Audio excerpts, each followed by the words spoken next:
جی مفتی صاحب، اگر کوئی مرد اپنی بیوی کو دو طلاق ایک ساتھ دے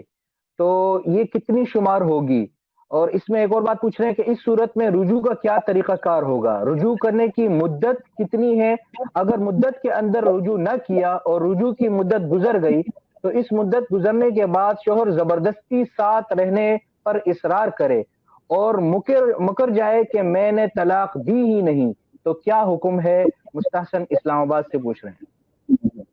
دیکھیں، اگر دو طلاقیں دی ہیں تو یہ دونوں طلاقیں واقع ہو گئی ہیں، طلاق رکتی نہیں ہے جب تک انسان کے اختیار میں ہے کہ وہ زبان پہ نہ لائے تو طلاق رکی ہوئی ہے۔ لیکن زبان سے اگر آپ نے طلاق کے الفاظ ادا کر دیے اور دو طلاقیں دے دی تو یہ دونوں طلاقیں واقع ہو گئی ہیں۔ البتہ چونکہ یہاں تیسری طلاق نہیں دی بیان کے مطابق، تو پھر شوہر کو اختیار ہے کہ عورت کی عدت گزرنے سے پہلے پہلے وہ رجوع کر سکتا ہے، اور رجوع کا آسان طریقہ یہ ہے کہ بیوی کے علم میں لا کر یہ کہہ دیں دو گواہوں کے سامنے کہ میں نے تمہیں دوبارہ اپنے نکاح میں لوٹا لیا۔ بس یہ الفاظ کہنے سے رجوع ہو جائے گا، عملی تعلق بھی کوئی ضروری نہیں ہے۔ تو کہتے ہیں جب ایک طلاق دی جائے یا دو طلاقیں دی جائے تو اس طرح رجوع کیا جا سکتا ہے، لیکن اس کی مدت کیا ہے کہ طلاق دینے کے بعد سے جب تک عورت کو 3 مینسز نہ آ جائے، 3 ماہوار یا 3 حیض نہ آ جائے، اور اگر حمل سے ہے تو جب تک بچے کی ولادت نہ ہو،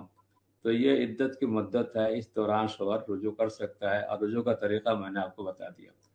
لیکن اگر ماہواری آتی ہیں اور 3 ماہواریاں آنے سے پہلے شوہر نے رجوع نہیں کیا، یا حمل کا معاملہ ہے اور بچے کی ولادت سے پہلے شوہر نے رجوع نہیں کیا، تو عدت گزرنے کے بعد 3 ماہواریاں آنے کے بعد یا بچے کی ولادت کے بعد شوہر رجوع نہیں کر سکتا۔ البتہ جب چاہے، جس وقت چاہے، چونکہ دو طلاقیں اس نے دی، تو جس وقت بھی چاہے عدت گزرنے کے بعد دو گواہوں کے سامنے، اور گواہ باہر کے ہونا بھی کوئی ضروری نہیں ہے، اپنے قرب و جوار کے گواہ ہو سکتے ہیں، باقاعدہ نکاح نامہ دوبارہ لینا بھی کوئی ضروری نہیں ہے، دو گواہوں کے سامنے بیوی کی رضامندی سے اگر یہ کہتے میں نے تمہیں دوبارہ اپنے نکاح میں لوٹا لیا اتنے مہر کے بدلے میں، اور بیوی قبول کر لے گواہوں کے سامنے، تو دوبارہ جدید نکاح ہو سکتا ہے۔ لیکن اس کے بغیر جو ہے وہ دوبارہ رجوع نہیں کر سکتا۔ اور اگر 3 طلاقیں دے دی تو 3 طلاقوں کے بعد تو کوئی گنجائش ہو ہی نہیں سکتی، جس کا ذکر ابھی میں نے تھوڑی دیر پہلے کیا کہ فَإِن طَلَّقَ فَلَا تَحِلُّ لَهُ حَتَّى تَنكِحَ زَوْجًا غَيْرَهُ، کہ اگر شوہر نے تیسری طلاق بھی دے دی تو اب یہ عورت اس کے لیے حلال نہیں ہے جب تک کہ اس کی عدت نہ گزرے، کسی دوسری جگہ نکاح نہ ہو، دوسرے شوہر سے تعلق قائم ہو جائے۔ اس کے بعد خواہ عورت کو اختیار پہلے سے لیا ہوا ہے تو وہ عورت اختیار استعمال کر سکتی ہے، یا پھر شوہر اس کو طلاق دے کر فارغ کر سکتا ہے۔ تو 3 طلاقوں کے بعد براہ راست دوبارہ اس کے ساتھ رہنا، زبردستی کرنا، مجبور کرنا، خود بھی گناہ گار بننا، عورت کو بھی گناہ گار بنانا، یہ شرعاً ناجائز اور حرام ہے۔ ہم دنیا میں رہیں گے نہیں، جانا ہے ہم سب کو،